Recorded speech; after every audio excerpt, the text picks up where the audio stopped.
મિત્રો અહીં આપ જોઈ શકો છો કે બોટલ એક જોવા મળી રહી છે. તો એની અંદર કયો ગેસ હશે, એટલે કે અહીંયા જોઈ શકો છો આપ SF6 એટલે કે સલ્ફર હેક્સાફ્લોરાઇડ. તો આ ગેસ આપણે જે ટ્રાન્સફોર્મરનું બ્રેકર હોય કે પછી 66 kV લાઇનનું બ્રેકર હોય, તો તે બ્રેકર ધારો કે ABBનું હોય કે પછી CG પાવરનું હોય, તો તેની અંદર આ ગેસ ભરવામાં આવતો હોય છે. અને SF6 એટલે કે સલ્ફર હેક્સાફ્લોરાઇડ અહીંયા જોઈ શકો છો આપ થોડી વોર્નિંગ આપેલ છે, એટલે કે તેને ઇન્સ્ટ્રક્શન આપેલું કઈ રીતે યુઝ કરવો, કઈ કઈ જગ્યાએ કરવો, કઈ રીતે ન કરવો, તો તેની માહિતી અહીંયા આપેલું છે. અહીંયા નેટ વેઇટ લખેલું છે તેનું, તો 3 કિલોગ્રામ છે. ટોટલી વેઇટ લખેલું કે 7 + 3 = 10 કિલોગ્રામ ટોટલી વેઇટ એનું લખેલું છે. તો આ ગેસ આપણા બ્રેકરની અંદર ભરવામાં આવતો હોય છે, જે 66 kV લાઇન કે ટ્રાન્સફોર્મરની અંદર ઉપયોગ થતું બ્રેકર હોય છે તેની અંદર ભરવામાં આવતો હોય છે.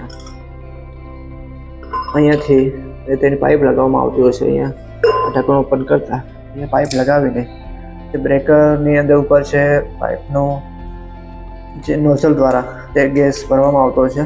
અને અહીંયા વાલ્વ ફિટ કરી અને આ સાઈડ અને તે બ્રેકર અંદર 3 ફેઝ RYB 3 ફેઝની અંદર ગેસ ભરવામાં આવતો હોય છે. તો કોઈએ ન જોયું કે કઈ રીતે બોટલો છે, તો આ SF6 ગેસ પ્રેશરની ગેસની બોટલ ને આ પ્રકારની હોય છે.